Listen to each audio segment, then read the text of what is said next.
time we defined continuous functions and what it means for a function to be continuous at one point and everywhere um, from metric spaces rather than just real numbers or complex numbers, right?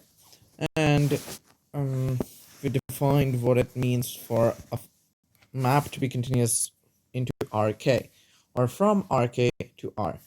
A particular mention of that is that note, or maybe not note, um, every monomial, every monomial x1 to the n1, x2 to the n2, dot dot dot dot xk to the nk is a continuous is continuous on Rk. So as a map from Rk to R, this is continuous. Okay. In particular, this means therefore so this E should have been therefore p of x is equal to summation c1 c2 dot dot dot ck x1 to the n1 x2 to the n2 dot dot dot xk to the nk um where ci belong to c to the k sorry, where ci belong to c actually, and ni belong to positive integers, so naturals for ni belonging to naturals, okay, is also continuous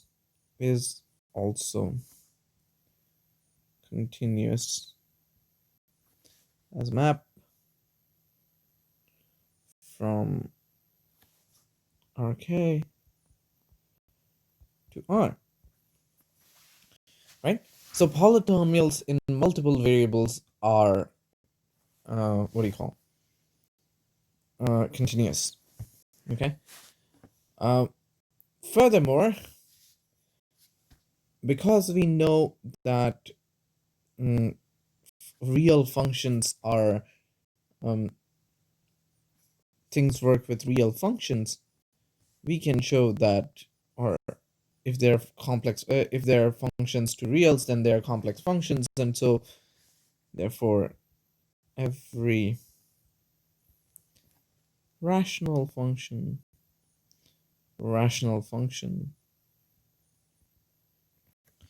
in x1 to xk,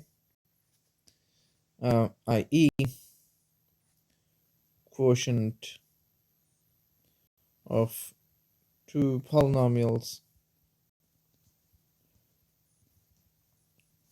of the above form is continuous as long as the denominator, whenever the denominator is not zero. Continuous whenever the denominator is not zero. Okay, and so that is a very useful result for us that says that,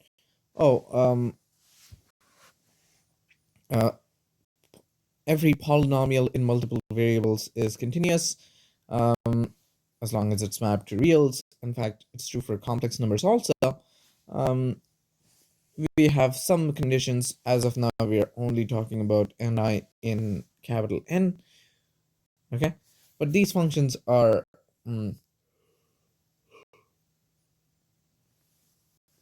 continuous. Okay, and in fact, we can do one slightly better. if F is a continuous mapping of from a metric space X into Rk, from a metric space X into Rk, and let's say phi is a real function defined on X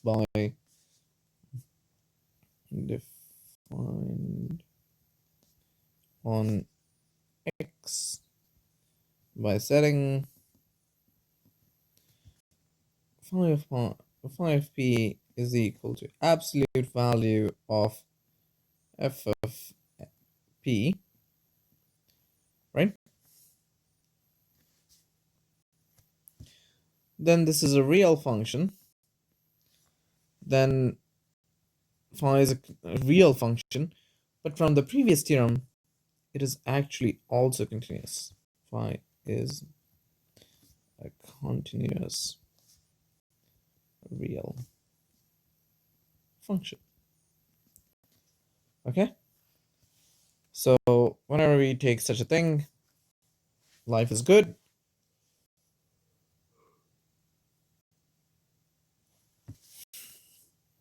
As the composition of two continuous functions is continuous.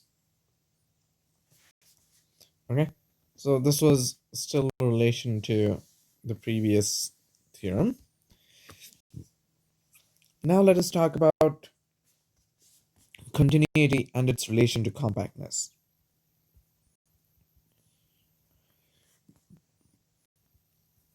Continuity and compactness.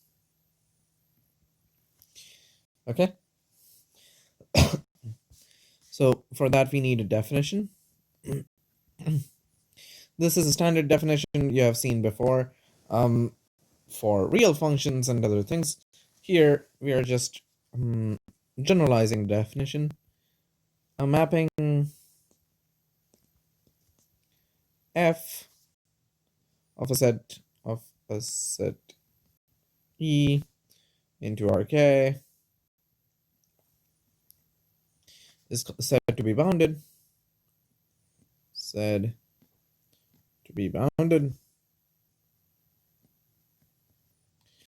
If there is a real number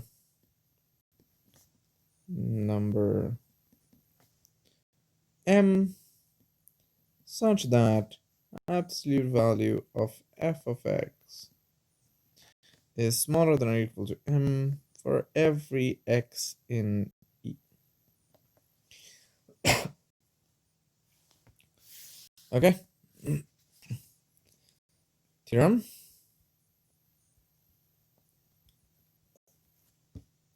Suppose F is a continuous mapping of a compact metric space X into a metric space 1.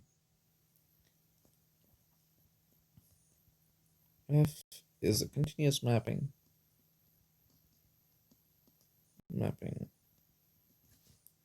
of a compact metric space X into a metric space 1. Into metric space Y. Then f of x is compact. Then f of x is compact. Okay. Proof. So while the result is talking about a compact metric space by itself, this result technically can be, you can use it to say that, well, the image of a compact set is compact under a continuous function. So if f of x is if f is continuous, then the image of a compact set is compact, because even if X is not a compact metric space, if I take a compact subset maybe C, then by itself you can look at C as a compact metric space. its image is going to be compact, right? So as a subset C of X, it is a compact set, its image is compact. Proof is relatively simple. Let V alpha be an open cover of f of x. Be an open cover of f of x. You want to show there is a finite subcover, right? Since f is continuous, f inverse of V alpha is open for every alpha. Okay. Now X is compact. As X is compact,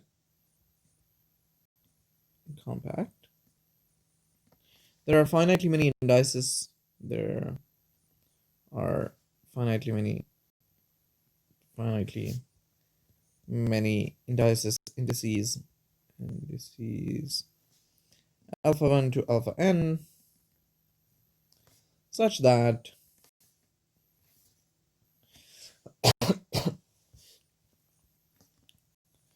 X is contained in f inverse of V alpha 1 union f inverse of V alpha n. Okay, a very, very small point. This only happens if the f inverse alphas actually cover X. But that is true because every point X, every point P in big X has f of P lying in some V alpha, right? So every P in X lies in some f inverse V alpha. Okay. Now we make use of an important fact. Since f of f inverse of E is always contained in E for every E belonging to Y,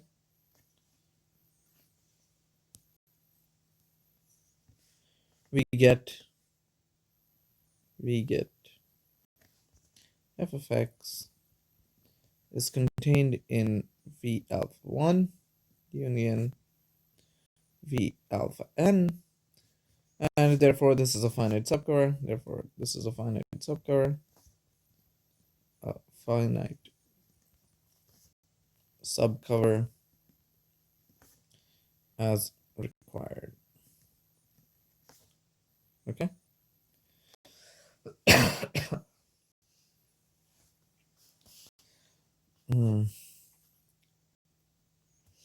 Now the problem is the converse is not true.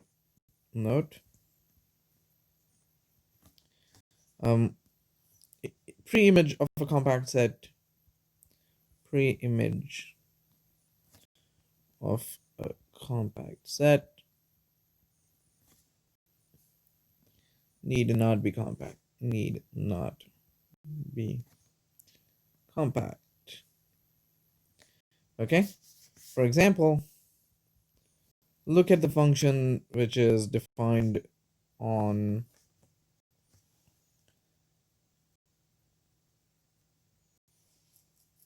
how do I no that what is this? How do we write function notation? I'm forgetting how to write a function. F from, let's make it easy, from R to R, okay, where f of negative infinity to 0 is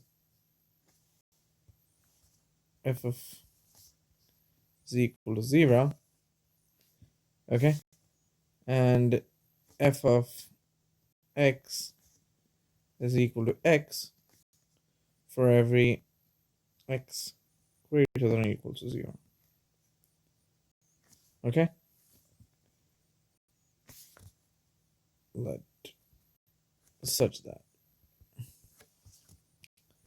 Then the set 0 is compact in R, but it's pre-image,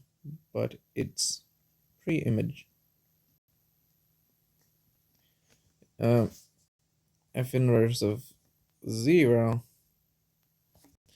is equal to negative infinity to 0 is not compact. Is not compact. Right? So the pre-image of a compact set need not be compact, but the image of a compact set is always compact. Okay?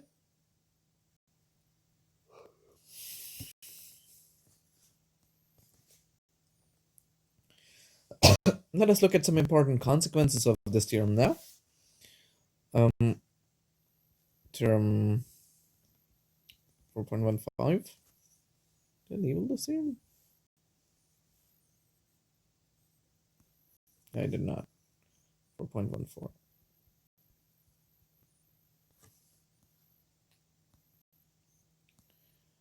Theorem 4.15 from the book.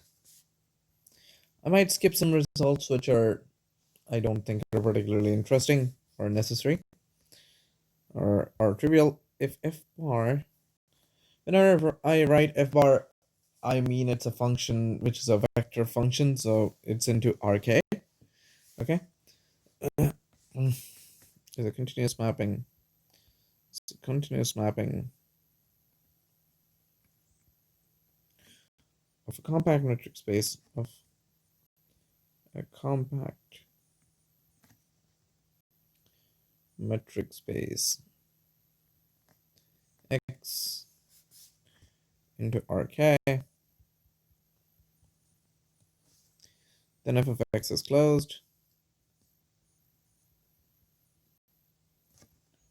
Is closed and bounded. Thus,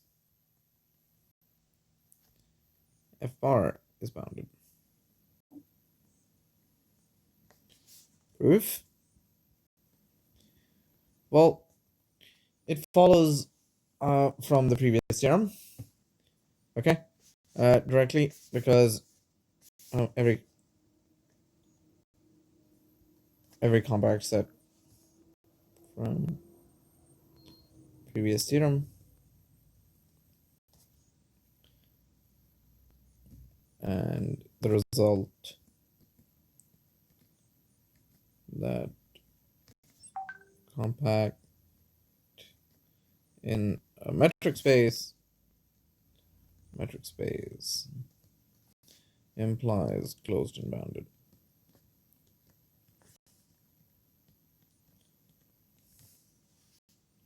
Okay? In fact, yeah,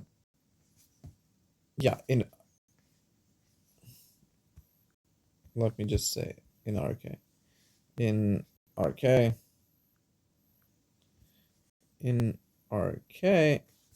if and only if closed and bounded.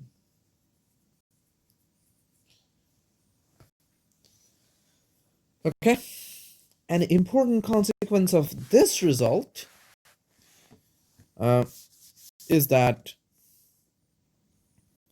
theorem 4.16, suppose f is a continuous function. Suppose f is a continuous function, continuous real function on a compact metric space. A compact metric space X.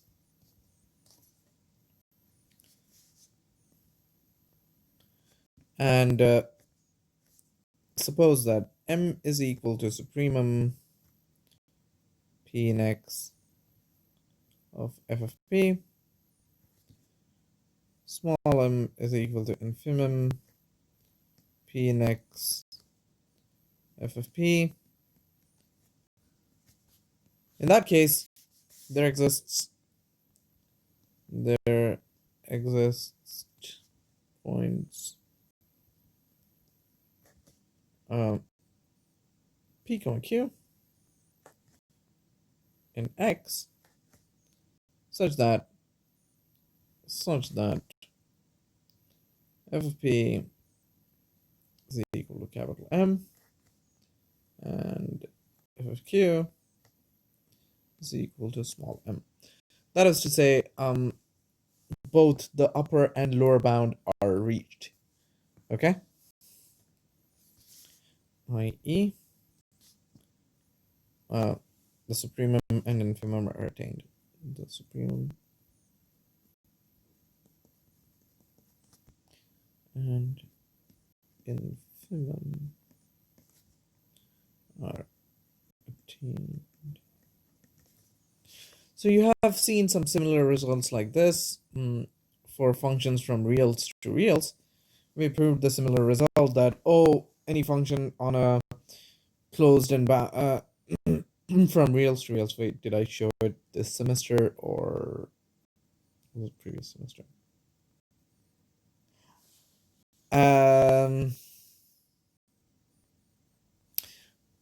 Okay, I don't remember if I proved it this semester or the previous semester on a similar course, but yeah. Let me just say this: are attained, i.e., or equivalently. There exists p comma q belonging to x such that f of q smaller than or equal to f of x smaller than or equal to f of p for every x in x. Okay. Anyway, I don't remember if I proved this result for functions on real numbers before. Well, but for functions from x to reals, we have by theorem 4.15, f of x is closed and bounded, closed and bounded, right? Set of real numbers,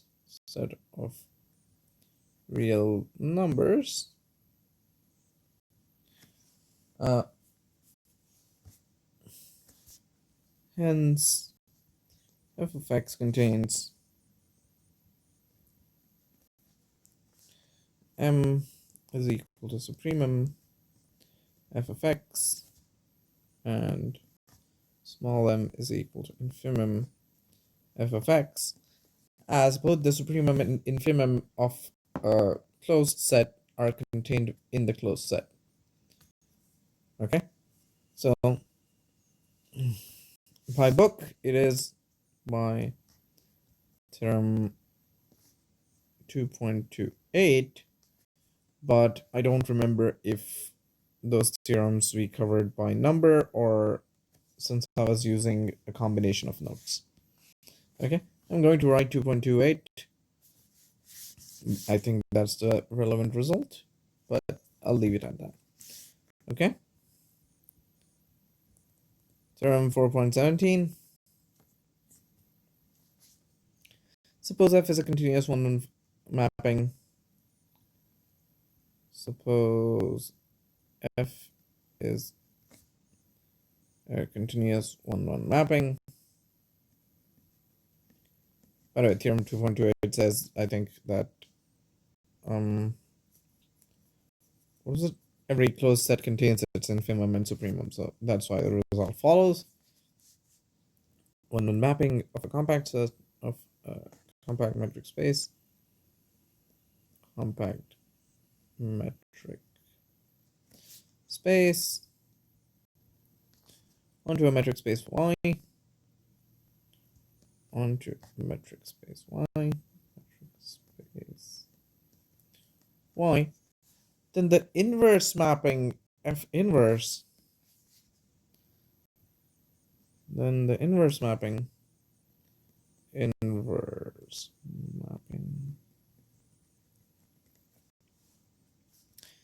F inverse defined on y by f of f inverse. Oops. F inverse of f of x is equal to x for every x in m. For every x in x, not m. Is a continuous mapping of y onto x. Is a continuous mapping of y onto x. Proof?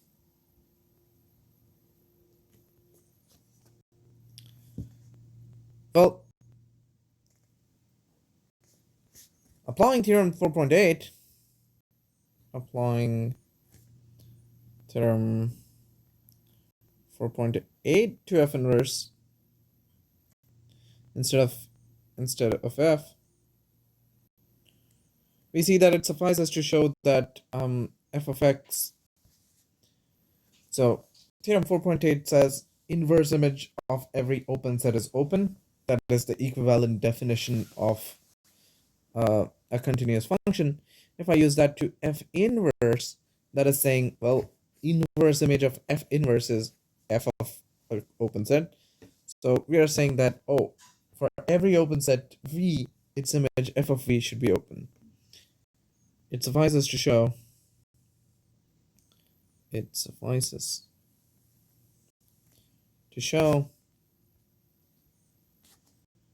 f of V is open for every open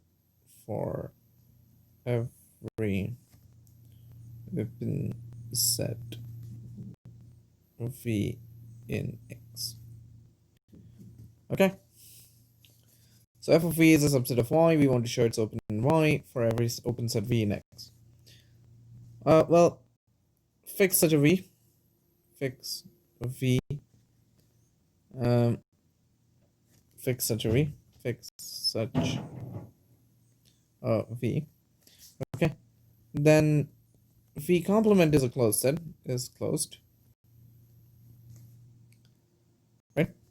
In X. And hence, because X is a compact metric space, and hence a closed subset of a compact S space is compact, we know that it is compact. Hence, compact in X. Okay. Therefore, f of V complement is compact in Y, and so it is closed in Y. So is closed in Y. Okay.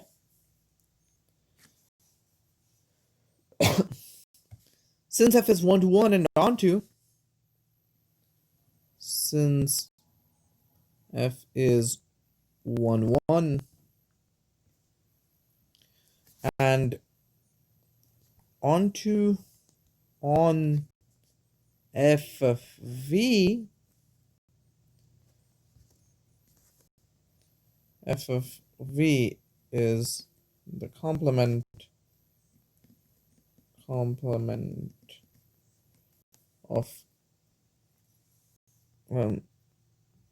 well, because I have assumed a 1-to-1 mapping of a compact space, I guess we can say that this is onto just the entire Y. Complement of f V complement. Hence, f of V complement is open. Sorry, f of V is open. As required.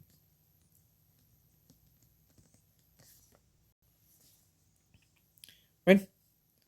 And so I've shown that, well, in terms of F inverse, every inverse image of an open set is open, and hence it's continuous. Okay, so basically I'm looking at a bijective function, a bijective continuous function of a compact metric space onto a metric space Y. So keep in mind, this result does not hold true. As good as it sounds, the result does not hold true if X is not a compact metric space. Okay?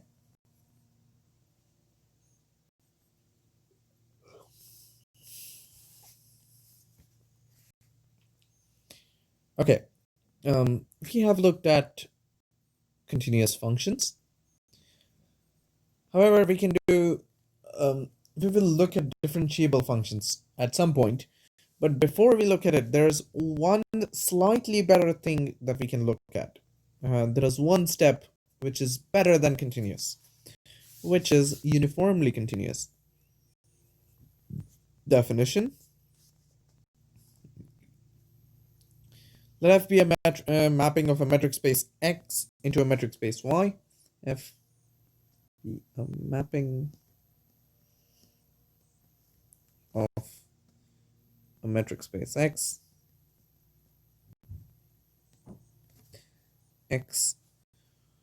into a metric space Y, into a metric space Y. We say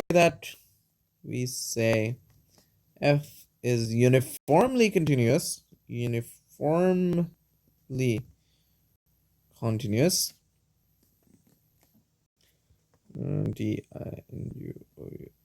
uniformly continuous on X if for every epsilon greater than 0 there exists a delta greater than 0 such that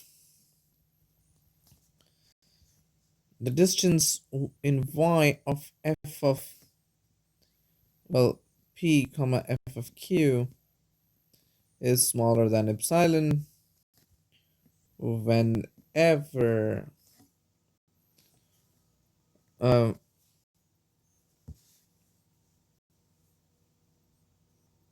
well okay whenever um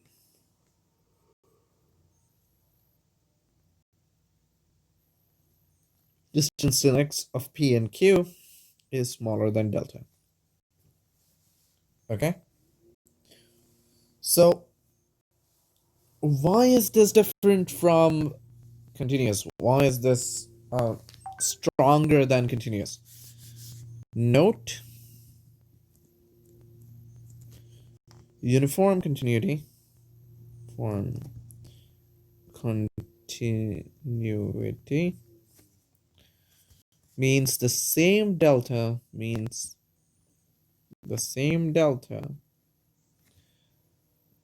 delta delta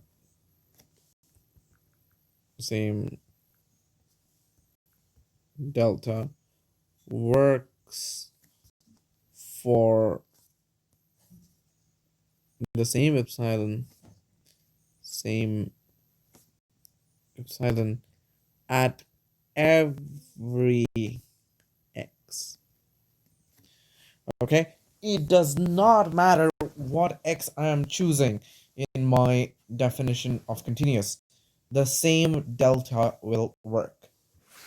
Okay,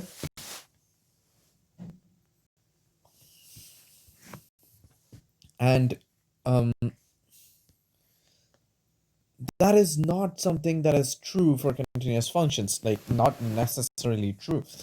um for continuous functions, whenever you say it is continuous at a point x, you have a given epsilon, you have a delta which is could be specific to that point x, and if I move the point x, the same delta might not work.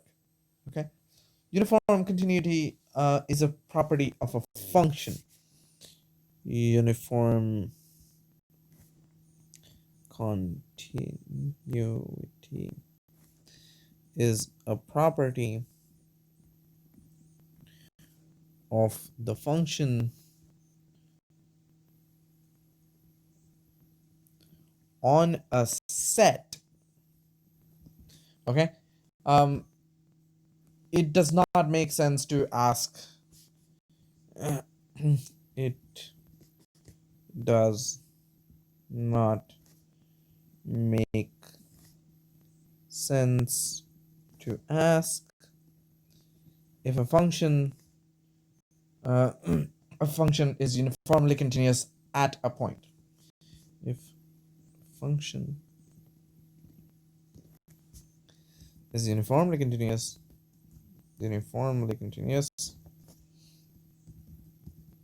at a point.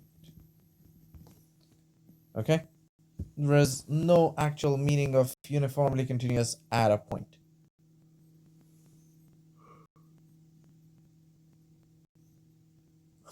Okay, so of course uniform continuity means that the function is continuous at every single point. Okay, so second note or remark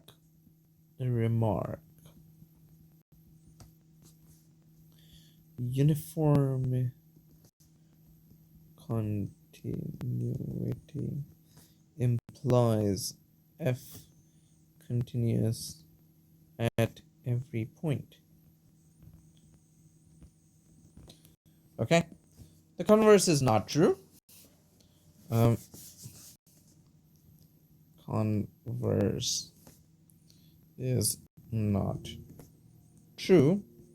However, it is true in certain cases. Okay, while it's not true in general, it is true for certain cases, which is as follows. Let f be a continuous function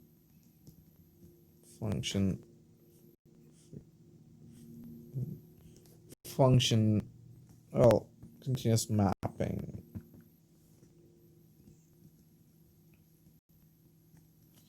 of a compact metric space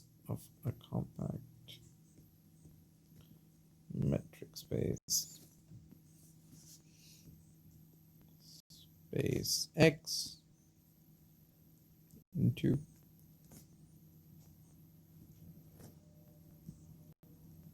a metric space Y. Well, if I'm starting from a compact metric space, then the function is uniformly continuous. Then f is uniformly continuous. Once again, this need not be if and only if, or the converse is not true. You can have functions from non-compact metric spaces to non-compact metric spaces which are uniformly continuous. For example, f of x is equal to x from reals to reals is uniformly continuous. Okay, for every epsilon, delta is equal to epsilon works. So let epsilon greater than 0 be given. Okay, since f is continuous,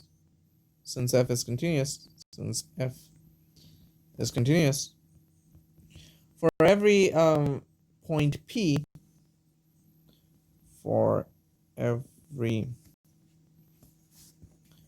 point p in x,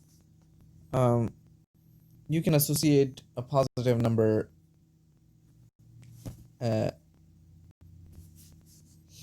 delta p, or in this case I will call it 5p.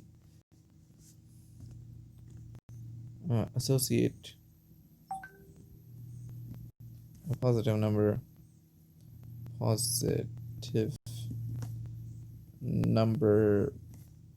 5p such that q belongs to x, distance x of p comma q is smaller than 5p, implies distance in y of f of p comma f of q is smaller than not just epsilon, but epsilon over 2. Okay?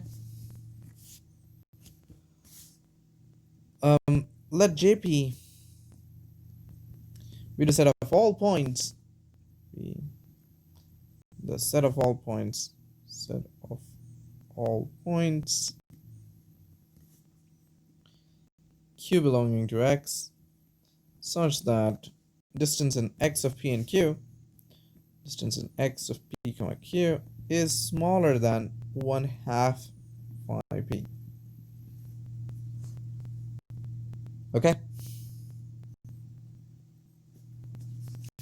Well, since P belongs to JP, every JP is non-empty, and the collection of open sets, every JP is open, right? It is basically the ball of radius 1/2 phi P, right? The collection JP is an open cover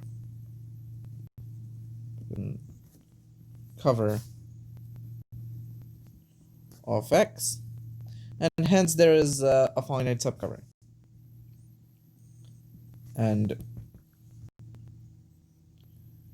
as X is compact, there is a finite subcover. There are finitely many points.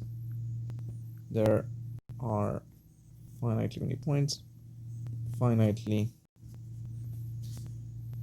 many points. P1 to Pn in X, P1 to Pn in X, such that X is contained in J of P1, union, union J of Pn. Right? Now what we can do is put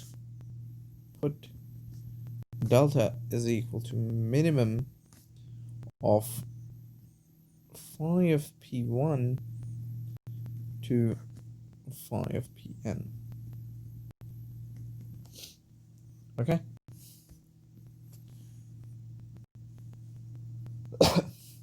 Now, because this is a finite set, and all of these are positives, therefore delta is greater than 0.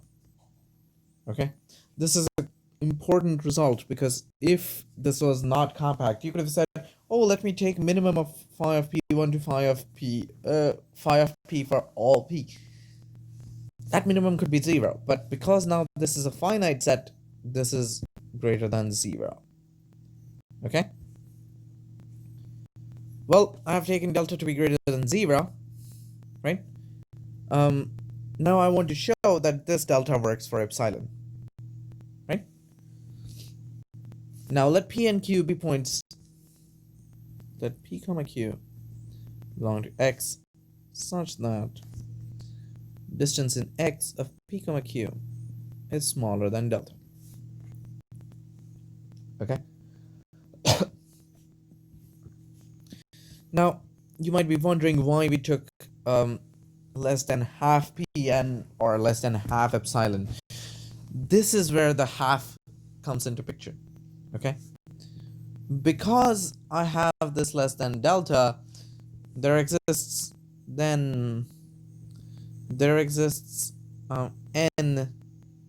well, m, maybe I want m belonging to 1 to n, such that well, each of these is balls of radius 1/2 delta, right? So it must belong to some, P belongs to some JPM, and hence distance of P comma PM is smaller than delta over 1/2 PM, phi of PM, and Um, well, maybe and should be here. And distance of, well, q comma pm is smaller than distance of x comma p comma q plus distance in x of p comma pm, which is smaller than delta plus 1/2 of pm, which is smaller than or equal to, oops, made a mistake. My delta should also be half. A minimum. Yeah. Then this is smaller than half pm. This is smaller than or equal to half pm. This is smaller than or equal to 5 pm. Okay. Since this is smaller than or equal to 5 pm, therefore, distance in y of fp comma fq is smaller than or equal to distance in y of fp comma fpm plus distance in y of fp fq comma fpm. And since each of these is smaller than or equal to epsilon over 2, this is strictly smaller than epsilon, right? And therefore, as required, this delta works. Hence, the function is uniformly continuous. Okay? I am going to stop. Well, can I do one more?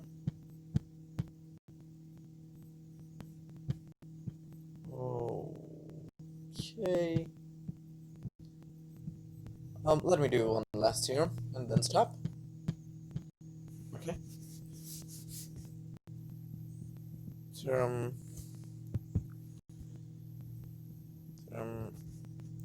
Yeah, what is wrong? Theorem 4.20. Let E be a non-compact set in R1. Let E be a non-compact set.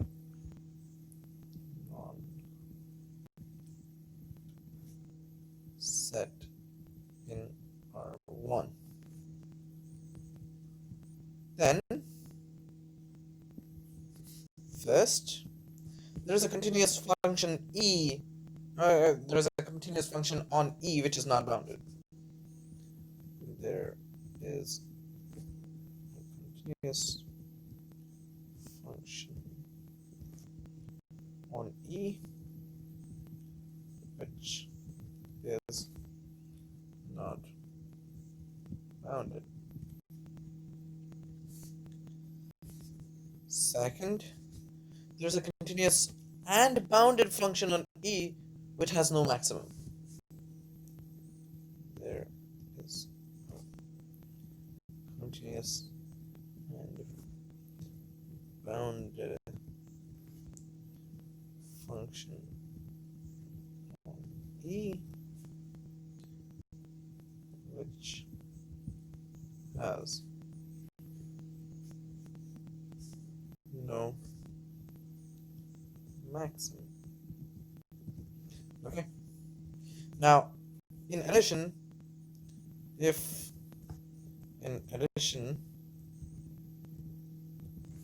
E is also bounded, E is bounded, then see, there's a continuous function on E which is not uniformly continuous. There exists a continuous function on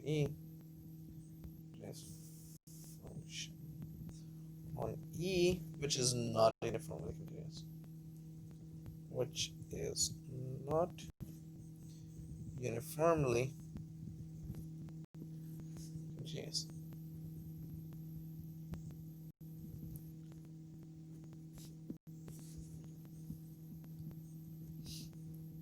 proof. Well,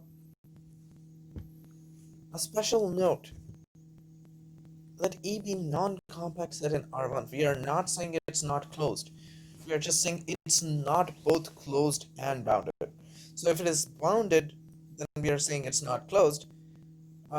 If it's not bounded, not necessarily bounded, then it could be closed or open, or neither.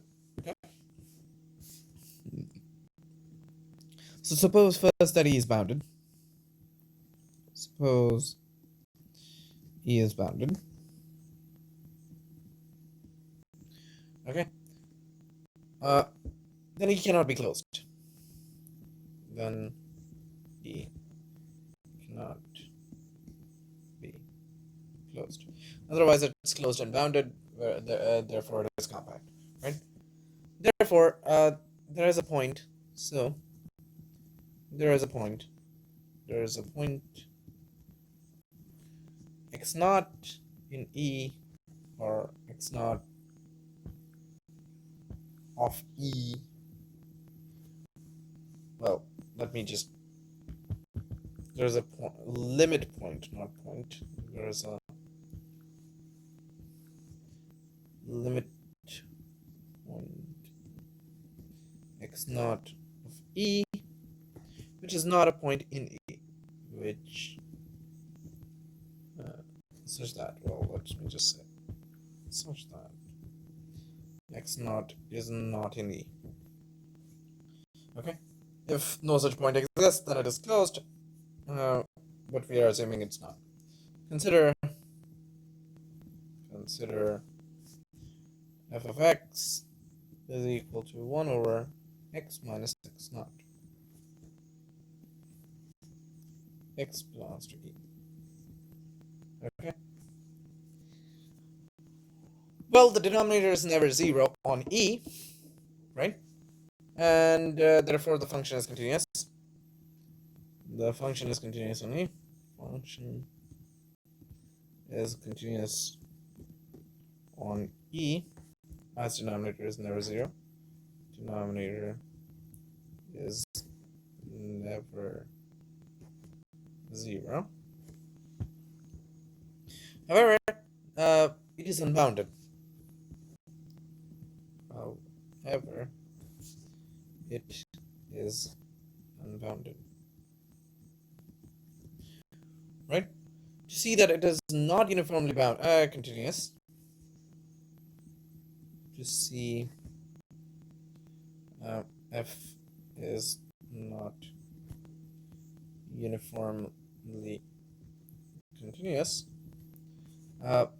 let epsilon greater than 0 and delta greater than 0 be arbitrary.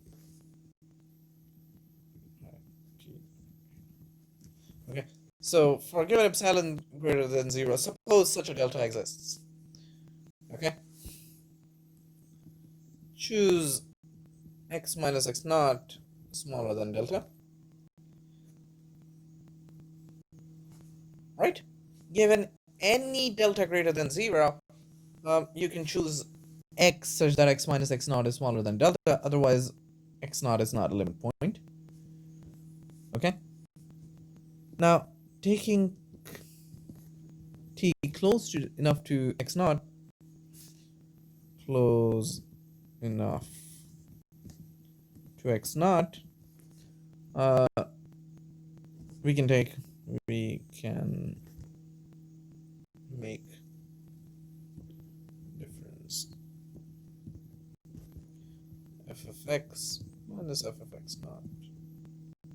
That's right, f of t. F of x minus f of t be greater than epsilon. Be greater than epsilon. Although t minus x is smaller than delta. Right? If you want me to write this extremely formally, I can say choose t in x x naught comma delta such that f of x minus f of t is greater than epsilon, even though t minus x is smaller than delta. Why does such a t exist? Because 1 over x minus x naught is diverging, right? Because this function is diverging, if such a t does not exist, then that would mean that this function is bounded, but it is clearly unbounded. Okay, so this is not uniformly continuous. So we have shown part B. For part C, the function out of show parts A and B, g given by g of x is equal to 1 over 1 plus x minus x naught squared is continuous on E, and is bounded,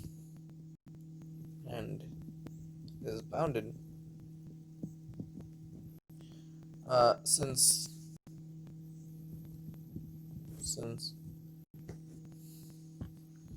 0 is smaller than g of x, smaller than 1.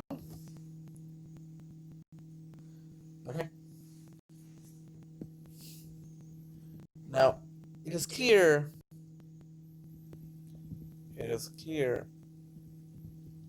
that supremum x belonging to E, g of x is equal to 1, right? Because once again, x naught is a limit point, so you can find a sequence which converges to x naught, but so the limit of that sequence, because g of x is continuous, is going to be 1, but there is no point. The only way it reaches 1 is if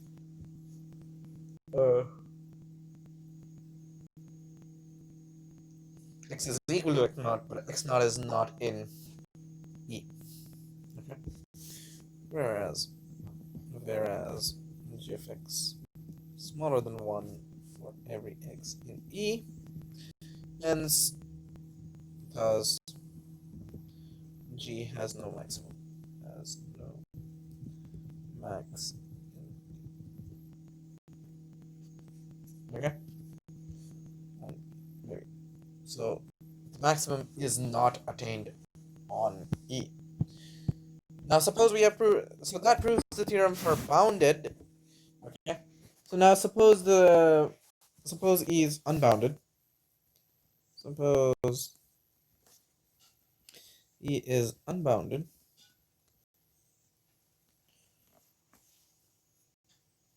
Right?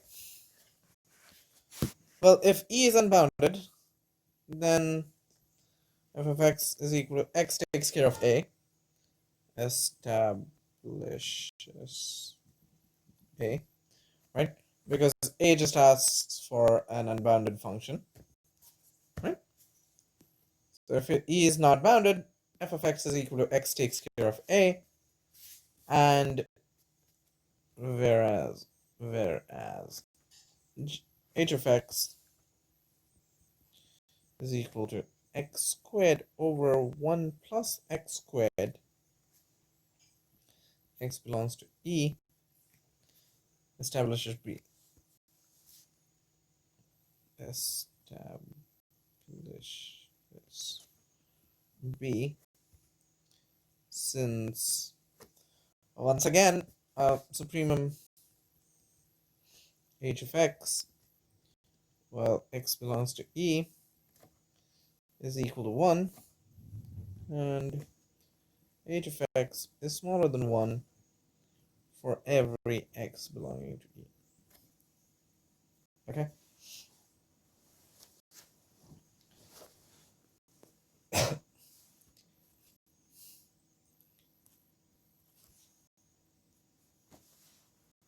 Now, to see that C is not true, that you cannot find uniform a function which is always which is continuous but not uniformly continuous, let us look at this. To see C is false without boundedness.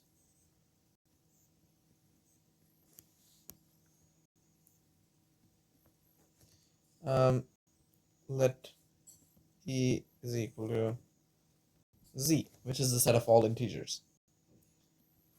Okay. Well, this is a discrete set. Every point is an isolated point. So every function is continuous on, then every function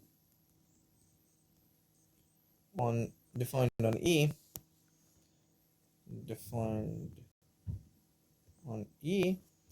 is uniformly continuous on E.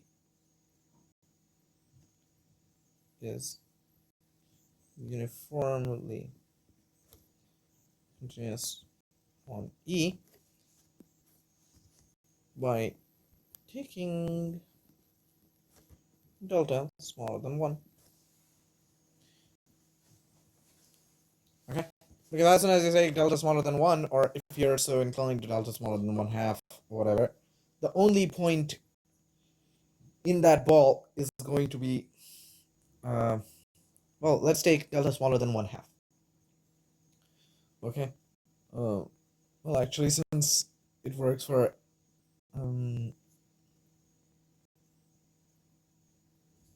yeah, let's take delta smaller than 1/2. Okay? Let's be cute. If you take delta smaller than 1/2, the only point in any ball is going to be one single integer. Any ball is going to contain at most one integer, right? Well, if that is the only point, then any two distinct points in E, sorry, not necessarily distinct, any 2 points P comma Q in this ball which are in E are going to satisfy f of P minus Q, f of Q smaller than epsilon, right? Because there's only one point in there. So it trivially satisfies, and hence we have shown that the third condition requires it to be bounded. Okay? And that completes the proof, and we will stop this section, this lecture here. Next time we will look at what is connected with continuous. Okay?